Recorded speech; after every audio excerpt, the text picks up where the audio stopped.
Hi everybody, it's Sarah Cray with Let's Make Art, and we are doing our August watercolor calendar project. Oh, I don't have one to show you. We're doing it live. But it's based off of this painting that I did in my journal that y'all loved so much.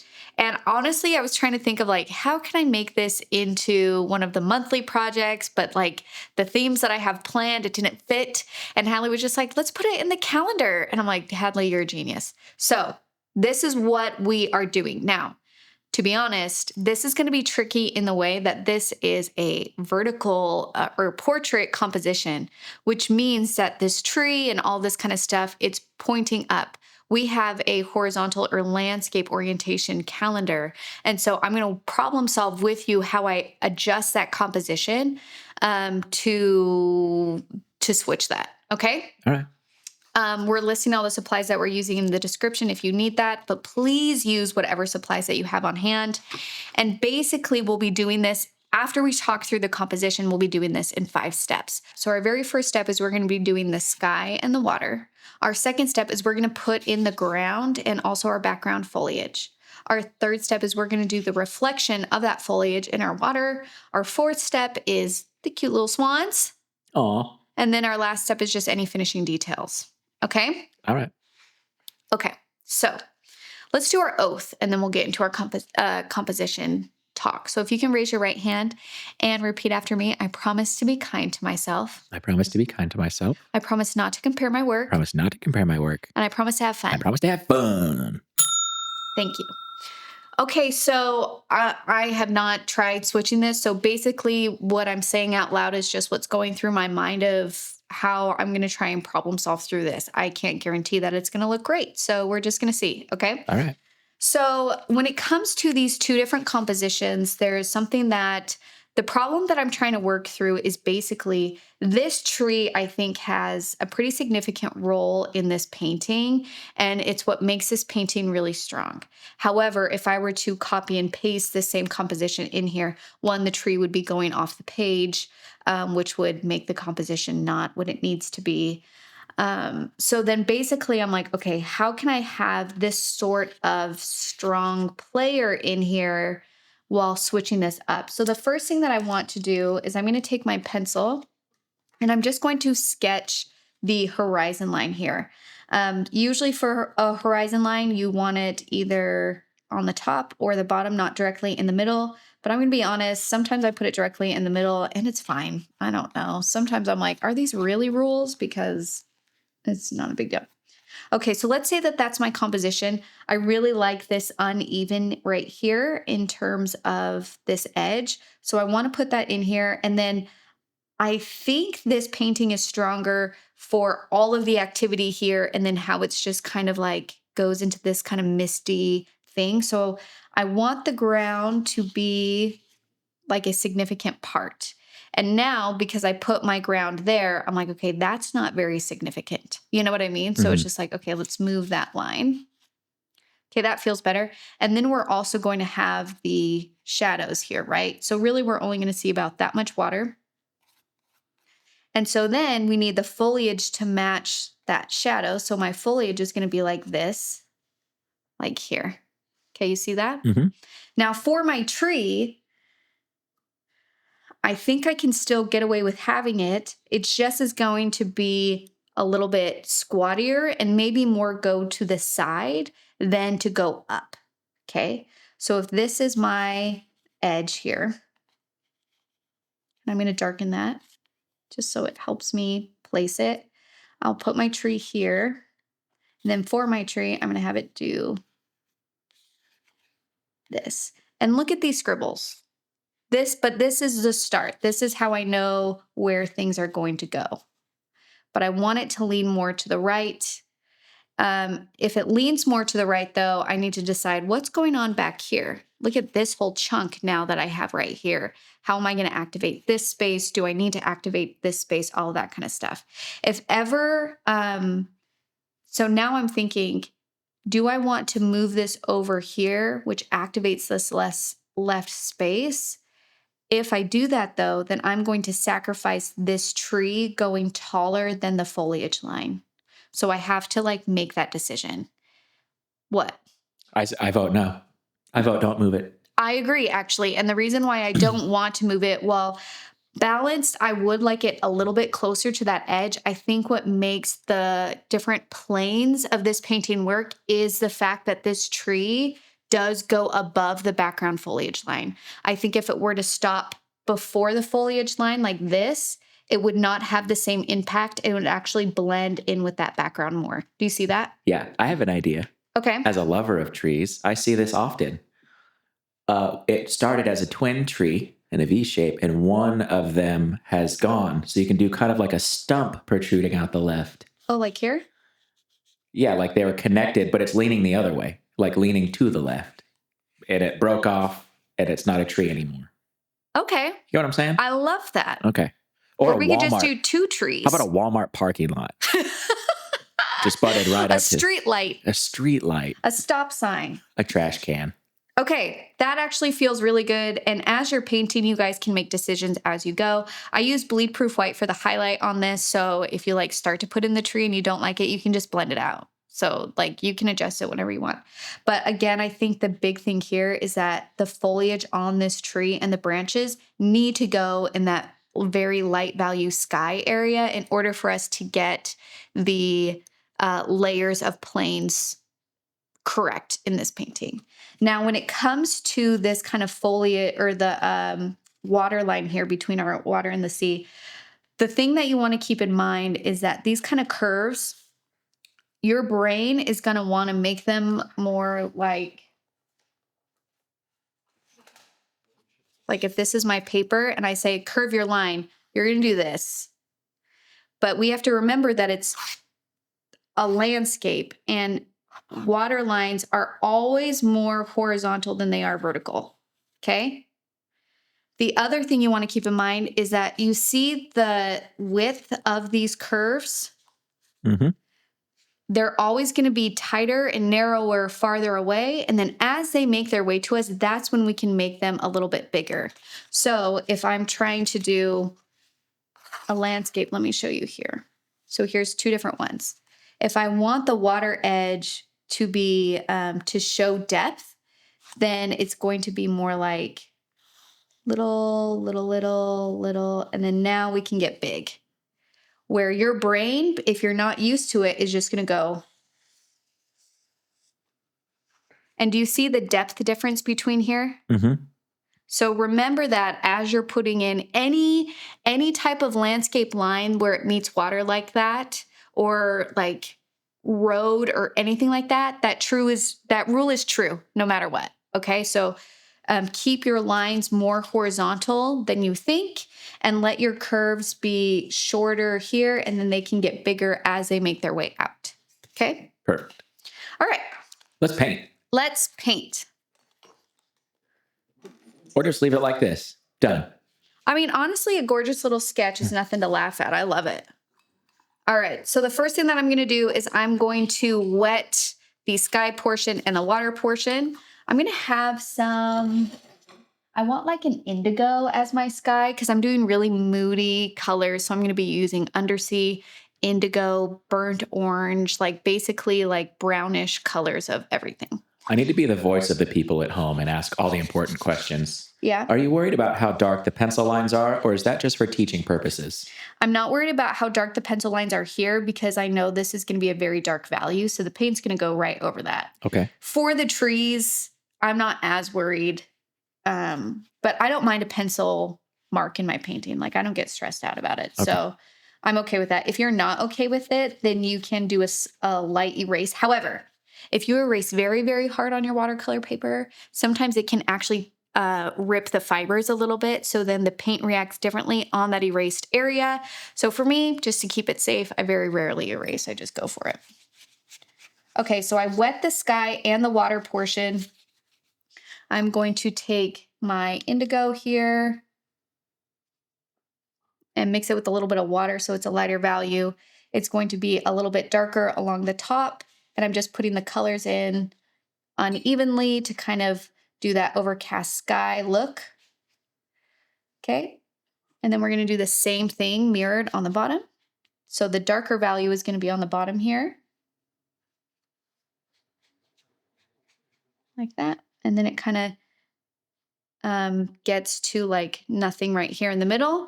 And then in that middle, I'm going to take this indigo.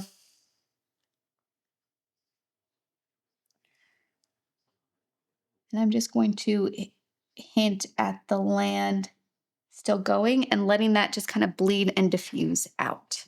If you want to add a little bit of undersea green to that as well, you can. That's going to give it kind of like that turquoisey look a little bit. I think originally I painted these with ocean paper paints, so the colors might be slightly different, but that's fine. Okay, then quickly I'm going to move on to the next step where I'm going to start putting in my foliage. So this is where we get to play with different greens. Where's my undersea? Here we go. I'm just going to start putting them in. Oh, that green is so good. Isn't that pretty? Yeah. And then remember, I want my tree to kind of come up over the foliage, so I don't want my foliage to get too crazy. I also like to layer my foliage. So there's some green. Let's grab some burnt orange.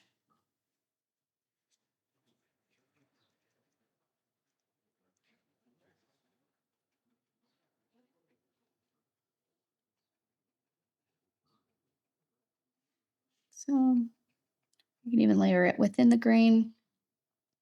Let's grab more undersea green.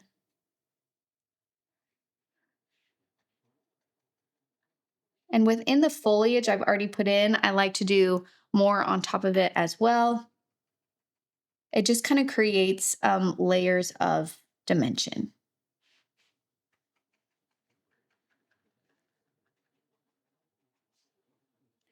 You could even grab a little bit of indigo or Sodalite genuine. And don't be afraid to use that tip of that foliage brush just to get those little textures. Like so.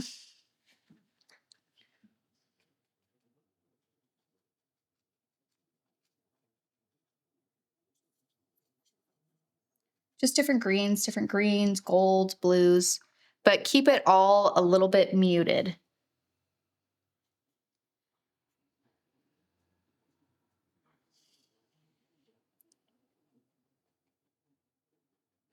And you're gonna see that that first layer of foliage, it's all gonna kind of like even out like this. You see how that just kind of evened into A ball. a ball? Yeah. You can go in and just do these little things. Oh, doot doots. Do little doot doots Yep. outside of it, and that's gonna make that foliage kind of pop a bit more. Perfect. I'm gonna add a little bit of brown to some of this orange so that it's not just like orange, you know?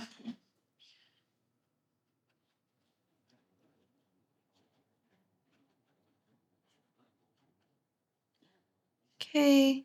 And I'm giving this a second to dry. Usually along the horizon, I'll go back and darken it, but it's nice to have the lighter values too, because then that's like something is coming out at you.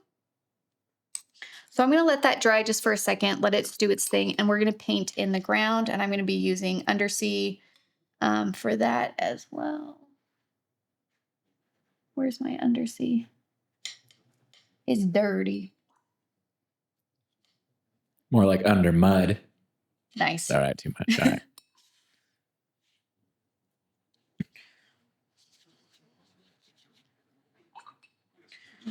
And then I like to do burnt orange in there with my Undersea. It just kind of browns it up, makes it kind of moody. And this Undersea is this color because I put bleed proof white on the top of it, and that's why it made that kind of more opaque green. So I'm just like lifting up off that, lifting up that green with water so I can get to like the actual paint. There we go.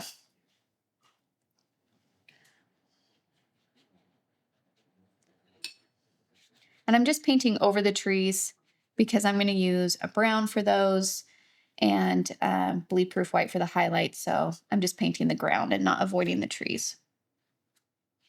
Oh, that's phthalo. I do not want that. Phthalo is usually a blue that I use with my greens. However, it's such a vibrant blue that I do not want that invited to this party. I want moody greens. You can't sit with us, Thalo. You can't sit. Phthalo, can't sit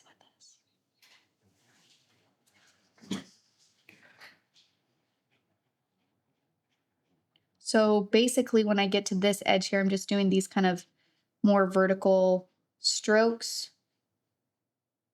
And then they kind of widen out as I get closer. So you see how that communicates depth? Say yes. Yes. I Thank shook my you. head. I forget every time. I I was know. nodding yes. That's why I say yes. Okay, now I'm going to do swoops of burnt orange just for a little bit of warmth. But again, it's not a bright yellow. It's like a moody brown. And that's what we're trying to go for because it's like this really vintagey feeling landscape. Okay, that feels good. Where are you going to put the terrifying tiny white dinosaurs at? Just anywhere? That's what my son would ask. Okay. And then just like with the softest green or like burnt orange or whatever color you want your main tree to be, I'm going to be looking at where it's going to be coming out from the foliage. And I'm just going to start putting in some of those textures. Okay. And then I can always add more. It's kind of more just like a reminder for me. And then I actually think I want my foliage to go up into this more corner. So I'm going to do that. Again, using indigo and undersea and burnt orange. And when I add this, it's okay to work around colors that are already there. Those changes in value is going to make it seem like volume, volume, volume.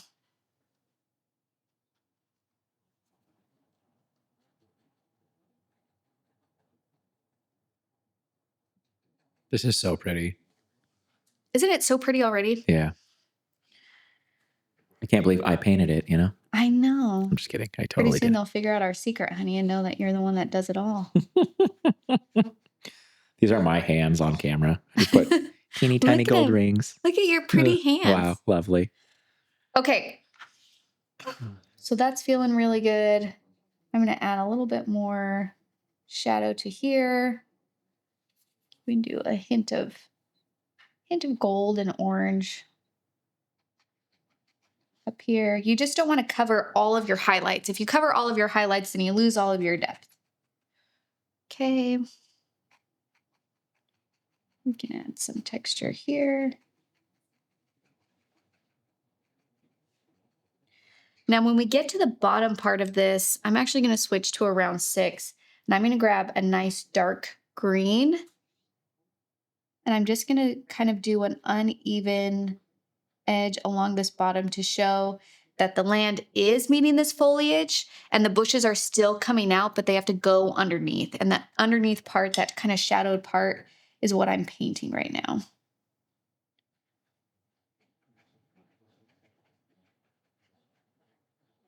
If you make this shadow taller, then it's going to read more tree. If you make it really short, then it's going to read bush. Does that make sense? Mm-hmm. Okay. See, that's good. Maybe some texture too. Okay. That feels really good for now. Now I'm going to do the reflection. So I'm going to take those same like greens and just kind of paint them in.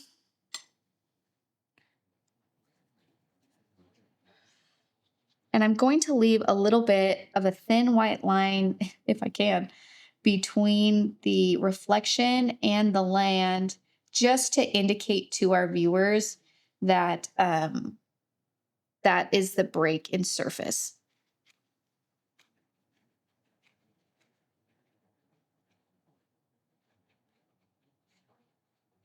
Does that make sense? Yes. Listen, about the answering for that makes sense is some people like me talking, some don't. I feel like I have like 6 yeses per video. That's why maybe I'm holding them back. Well, I don't care what. I like your voice. Okay, so I can have 7. You can have 7. Okay. So So I'm trying to follow like that kind of foliage texture. That's why I'm doing this, kind of taking my 6 and doing a pointed. If you want to grab your foliage brush instead, that's fine. And then I want to make sure that it's nice and dark right where it meets that land. And I might have to go in and kind of tighten that up.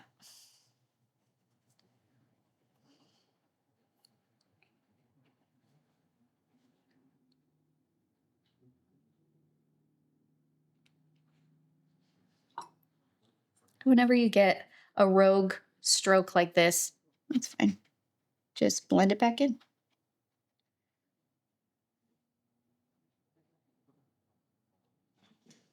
Okay, so there's our reflection. Beautiful. So just by leaving that really thin white line here and there and the darker value to the lighter value, that is what's giving that reflection, okay? And then I'm going to check my horizon line and be like, this little bloom is kind of weird. It makes it look like this thing is floating. So I'm just going to continue this line into there just to ground that. I kind of liked Sky Island before, though, you know? You did? Yeah. Well, then lift it out. Erase it. Because you can. People think you can't do that. You can. If you're quick enough. Yeah, if you just do it quickly, if you don't overthink it, you can do it. I'm going to add a little bit of foliage here. Yeah, there we go. And let's add our trees, and then we'll see what we need to adjust with our foliage. I really like all the different like colors and textures I have going on here. A couple places feel maybe a little bit flat, like here and here. However, I want to paint my tree first to see if that covers anything up. You know what I'm saying? Mm-hmm.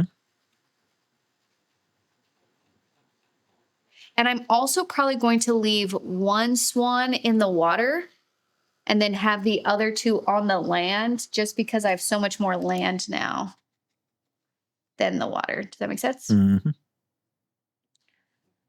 I feel like I need to move my foliage out a little bit more, so I am.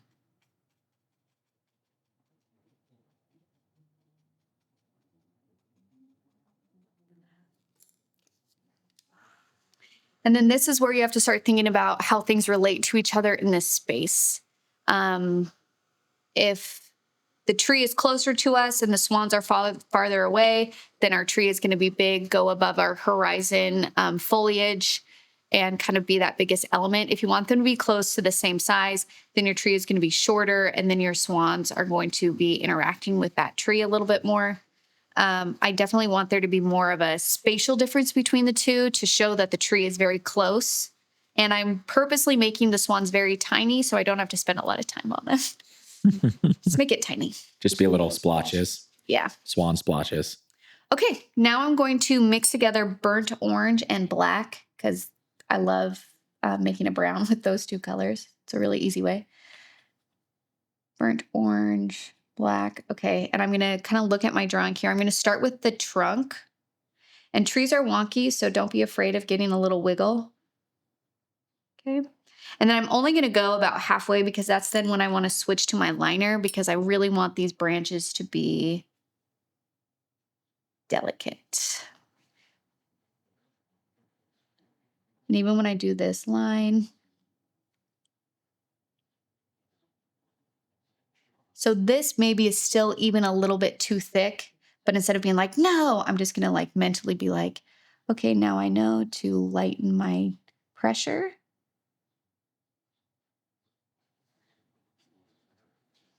The biggest thing with trees is the branches that come off of the main trunk always need to be thinner than that area. Let's ground this.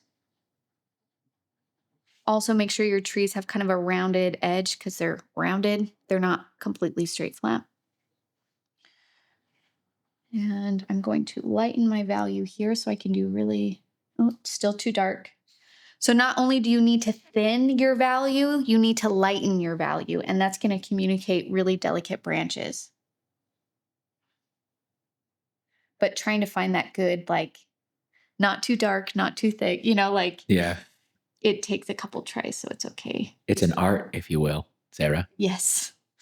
Thank you. I'll be here all week. Very nice, very nice.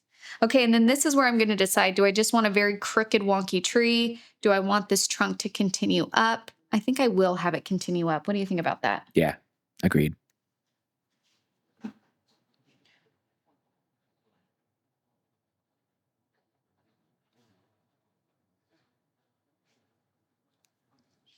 And then I switch to my liner. And don't be afraid of the wonk. Trees are wonky, man.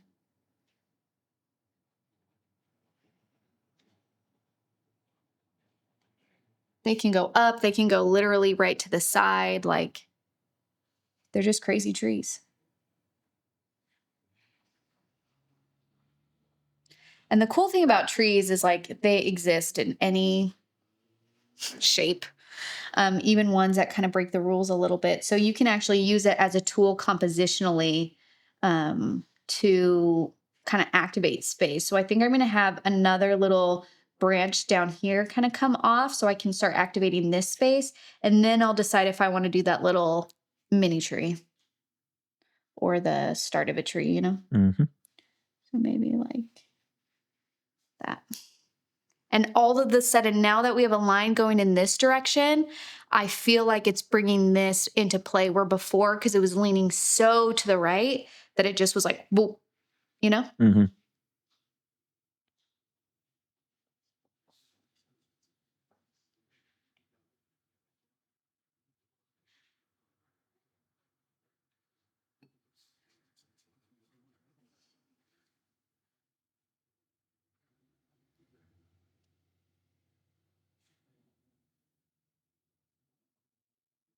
Okay, and don't forget the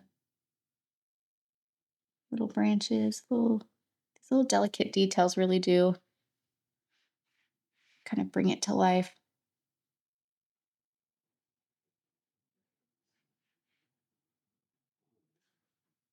Okay, that feels pretty good. And now my foliage needs to match where those branches kind of stop and accumulate. So I'm just going to take my foliage brush, and I want these to be lighter in value. So it's not like super contrasty, but dark enough and sharp enough that they're standing out from the background foliage. And also, foliage grows, like branches and leaves can grow like in the middle of the branch, not just at the end. So don't be afraid to do a little foliage mark kind of halfway through. You see what I'm saying? Mm-hmm.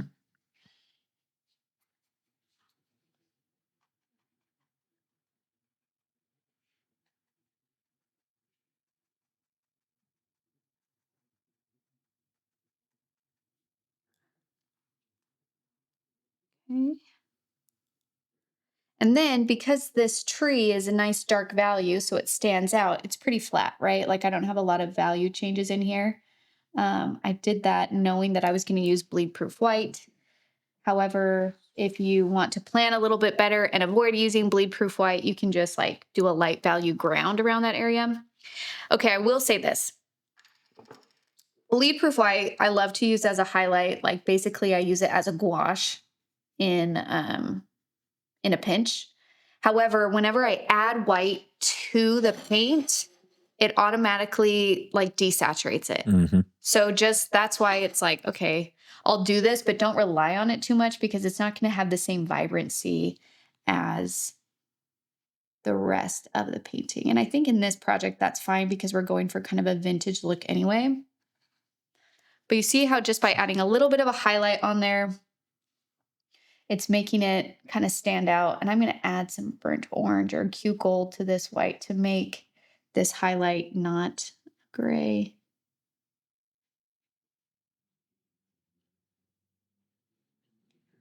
And notice that I'm just doing dashes. Okay, it doesn't have to be a long, thick stroke.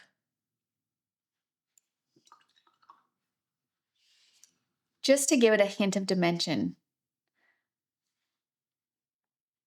Then I'm going to ground the tree a little bit. The roots are kind of coming up like that. Okay, that's looking good. Beautiful. Now what we're on is we are on our swans. So I'm going to grab a round 2. If I have one, here it is. Okay. Swans are tricky. So I'm going to make them very tiny. Grab some bleed-proof white. So I'm going to have one little swan kind of coming right here.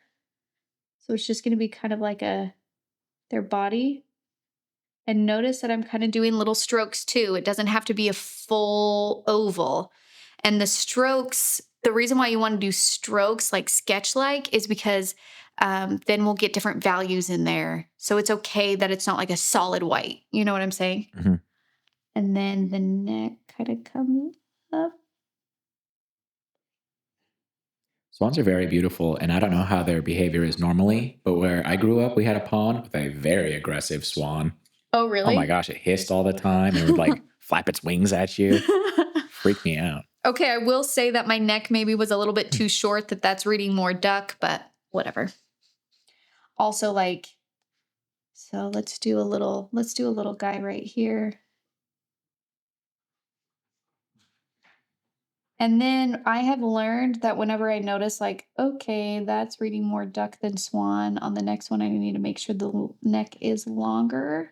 I just correct it on the next one, and I don't try and fix it on the first one, because then you would just make it bigger, you know? Mhm. Unless you feel really confident that you can just fix it with one little stroke. Maybe this one is just starting to walk. Like we're seeing it at an angle, so it's not perfectly profile. It's like kind of more the back of it. They're just looking for little boys to hiss at and scar for life. Yeah. You know? They're like, where's that Michael Where's little boy? Michael Cray at? Let's freak him out. Okay, so there's my little swans. And if you want to take like a bright orange or yellow just to add a touch, like maybe we would see a hint of beak. Wait, swans? Yes. Beak. Are they orange? Swans? Oh, the beak? Yeah. I think they're orange and black. Let me look. Okay. You know, I'm getting in my head too much. I can't remember. I think they're orange on the tip and like Orange black on by the the tip face. and then black, right? Swan beak. Look, orange and black. Thank you. You Yeah. nailed it. So it's going to be too small to see the black, but we could do a hint of the orange. And you guys might not even see this part, but Oh man, they're terrifying. sometimes a dot is just enough to show that it's there. Or you can do little orange feet. Boop. Boop.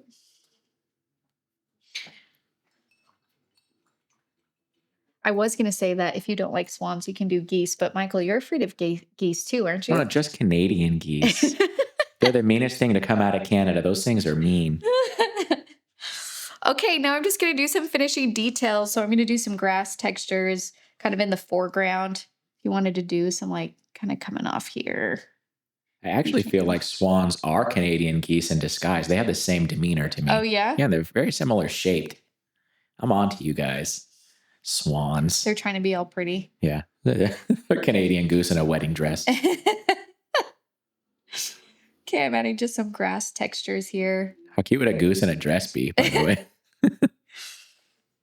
Okay, and then if you want to add any texture to your background, you can. I actually feel really happy with mine.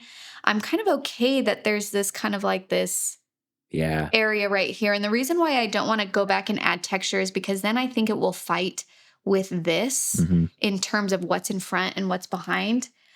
So I'm not going to do that. Now, the very last thing, if you want to, is I put little flyaway birds in here. They kind of look like leaves though, too. So like, you don't have to do them if you don't want.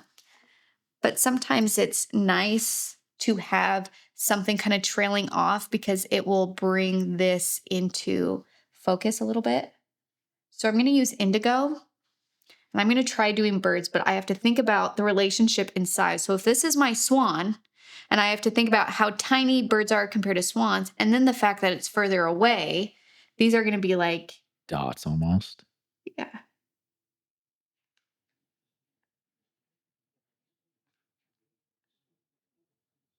They too dark? No, they're perfect.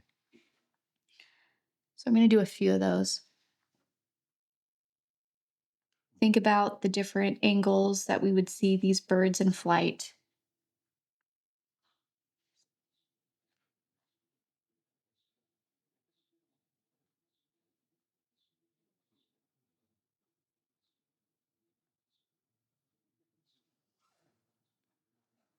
I feel like I need another one here.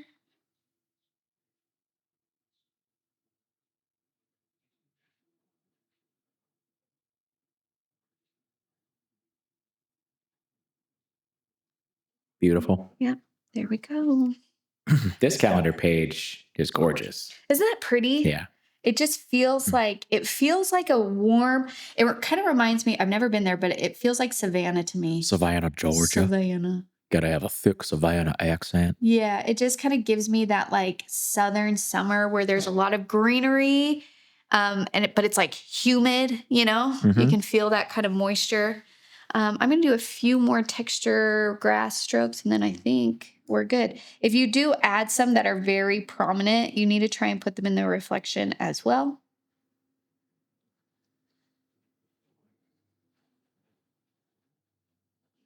If you lost your little glare line between the land and the water, you can take some bleed-proof white and just do a little bit of a highlight. I'm fine that it got lost a little bit right there. Like, that doesn't really bother me. Yeah, you also don't want to get too close to those swans because they're aggressive, Yeah. They took the line. Avoid those. They're not giving it back. Okay, let's remove our tape. I'm going to dry it. And actually, one last thing I'm going to do, just a little bit. I'm going to take a damp brush. I'm just going to blend in some of this highlight and gouache. I like the highlight and gouache, but I don't want it to feel like too separate. Right. There we go. That feels better.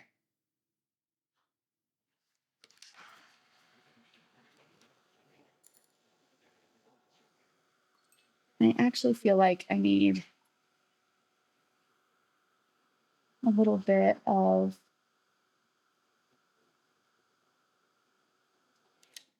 the branches to keep going this I have a nerdy fact. way. Okay. We haven't been to Savannah, but we have been to Charleston, which I think is a similar vibe. Uh-huh. And we're from the West Coast. I learned that in Charleston, they prize live oaks. They like want them in their yard, and they like get rid of the black oaks. In the West Coast, it's totally opposite. I grew up cutting down the live oaks for firewood and prizing the black oaks. And I thought that was a funny East Coast, West Coast, dichotomy. Yeah, that is funny. That will resonate with one person out there watching this video. You'll be like, oh, interesting tree fact. And you're welcome. And his name is Eric, and he's your best friend. Eric Lucas, you're a bro.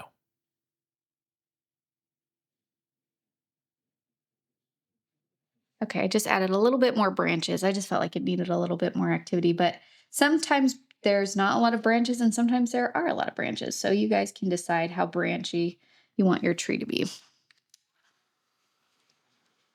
I don't think I need the little stump. What do you think? I don't think it needs it either. Yeah. The composition turned out pretty excellent. I think if I didn't have this going that way, I would. Like if that was gone, it would feel too much towards the right. But since that's there, I feel like it's bringing this into play. Mm-hmm.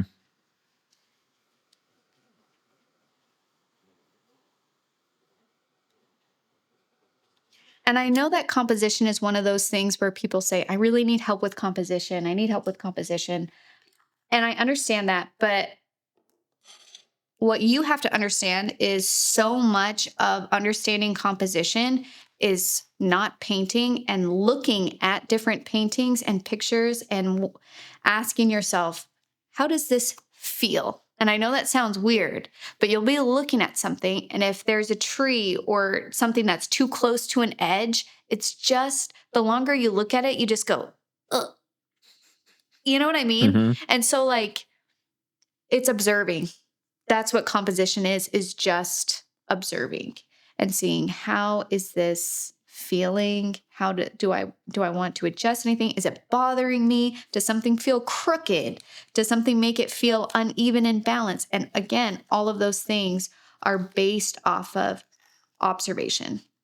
So take some time to look at what's around you, to look at photos, to look at things you've taken. Another thing that can help, and I know it sounds silly, but have you ever seen artists do this? Mm-hmm. they're trying to crop in to have a viewfinder for a composition. So you can practice that by basically, let's say you go on a hike and you see this gorgeous tree. You can either do a portrait or a landscape, and you just place items within this frame, and that's how you practice composition. So you basically, and I do this all the time when we go hiking. Sometimes Michael is just like, would you like my camera? And I'm like, no. You know what I mean? And it's just like practicing placement for the composition to be strong. Okay. So that's another thing that you can do to practice that. I think sometimes people want a formula, and I get that. But also, I'm like, you got to observe. Dang. Oh, that turned out cute. Yeah, that's beautiful. Oh, I love it. Okay, should we do the flip through? Oh my gosh, did I paint on August? Yeah, okay. Woo. That's always the scariest thing. The nice thing is that could go for September too if you wanted it to. And we would just edit out anywhere you said August previously. Yeah, exactly. Okay, well, let's start at the beginning. Wait, I got to think of positive words. Hold on. Glorious. February. Oh, man. Excellent. You mess up on number 2. Yes. It wasn't like the 8th positive word. It was like you could not think of a second. Okay, February. I said that one already. What'd you say? Fabulous. Fabulous. Okay. March. Extraordinary. April. Radiant. Ooh, good word. May. Jubilant. Ooh, June. Exciting. July. Glorious. You already said glorious. Pick a different one. Valiant. Valiant. Look at my valiant ocean scene. Awe-inspiring. Ooh, okay, yes. And now, August. Pretty good.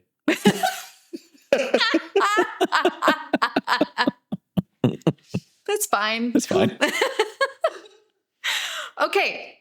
I had a blast painting this with you guys. It turned out beautiful. Again, this was the original kind of reference, and we just switched up the composition and made it work with this orientation, which is an excellent skill of practice. And I'm proud of you guys for sitting through that, me talking at you for an hour. Okay. Thank you so much for painting with me. I hope that you decide to paint along. You can take these calendars and give them as gifts. They're dateless, so you can reuse them. They're just a really fun way to do something for you or do something for someone else. If you want to purchase these calendars, you can find them at letsmakeart.com. And I will see you guys next time. Bye.